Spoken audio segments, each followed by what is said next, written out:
Welcome to Thailand. Now, when I was a young man 40 years ago, the country was very, very poor, with lots and lots and lots of people living in poverty. We decided to do something about it.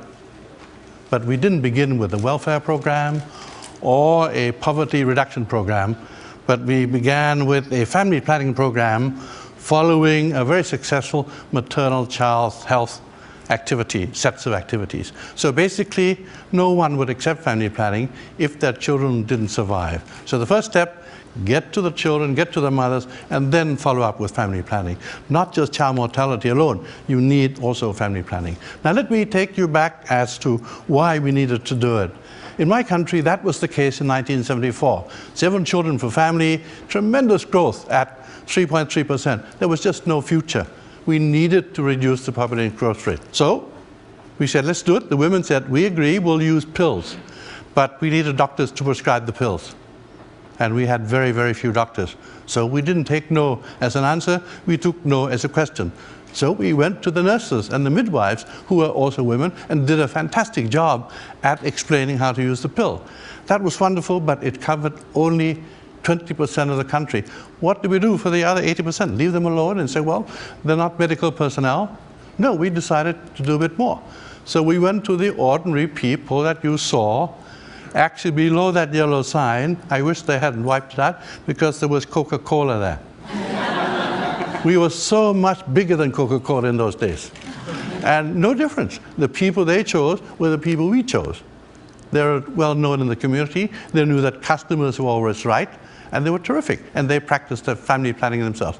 So they could supply pills and condoms throughout the country, in every village of the country. So there we are. We went to the people who were seen as the cause of the problem to be the solution. So wherever there were people, and you can see most of the women, selling things, here's the floating market, selling bananas and crabs and also contraceptives. Wherever you find people, you will find contraceptives in Thailand.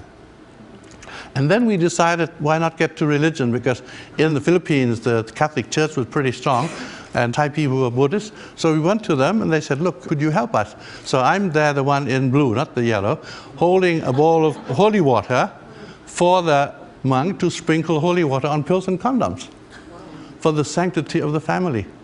And this picture was sent throughout the country. So some of the monks in the villages were doing the same thing themselves. And the women were saying, no wonder we have no side effects. It's been blessed. That was their perception. And then we went to teachers. You need everybody to be involved in trying to provide whatever it is that makes humanity a better place. So we went to the teachers. Over 250,000 were told about family planning with new alphabet: A, B for birth, C for condom, I for IUD, V for vasectomy. And then we had a snakes and ladders game where you throw dice. If you land on anything pro-family planning, you move ahead. Like, mother takes the pill every night. Good, very good mother, move ahead.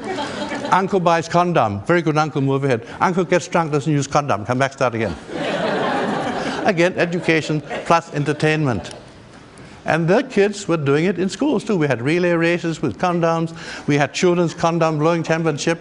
And before long, the condom was known as the girl's best friend. In Thailand, for poor people, diamonds don't make it. So the condom is the girl's best friend. We introduced our first microcredit program in 1975, and the women who organized it said, we only want to lend to women who practice family planning. If you're pregnant, take care of your pregnancy. If you're not pregnant, you can take a loan out from us. And that was run by them, and after 35, 36 years, it's still going on. It's part of the Village Development Bank. It's not a real bank, but it's a fund, microcredit. And we didn't need a big organization to run it. It was run by the villages themselves, and you've probably hardly seen a Thai man there. It's always women, women, women, women. And then we thought we'd help America, because America's been helping everyone, whether they want help or not.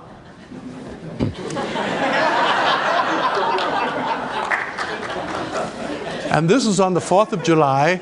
We decided to provide vasectomy to all men, but in particular American men to the front of the queue. Right opposite the ambassador's residence during his vin d'honneur, and the hotel gave us the ballroom for it, very appropriate room. And since it was near lunchtime, they said, all right, we'll give you some lunch. Of course, it must be American cola. You got 2 brands, Coke and Pepsi. And then the food, it's either hamburger or hot dog. And I thought a hot dog would be more symbolic.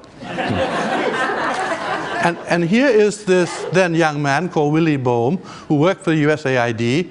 Obviously, he's had his vasectomy because his hot dog is half eaten. And he was very happy. It made a lot of news in America, and it angered some people also. I said, don't worry, come over, I'll do the whole lot of you. And what happened? In all this thing, from 7 children to 1.5 children. Population growth rate of 3.3 to 0.5.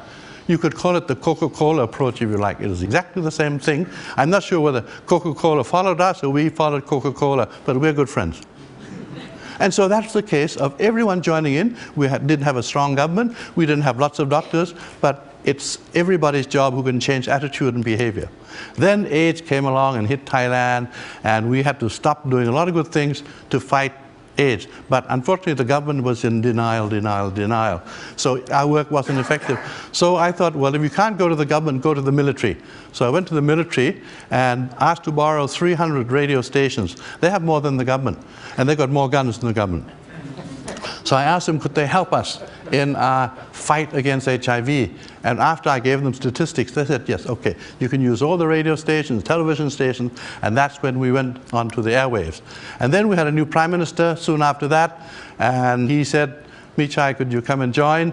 He asked me in because he liked my wife a lot, so I said, okay. He became the chairman of the National AIDS Committee and increased the budget 50-fold. Every ministry, even judges, had to be involved in AIDS education. Everyone. And we said the public, institutions, religious institutions, schools, every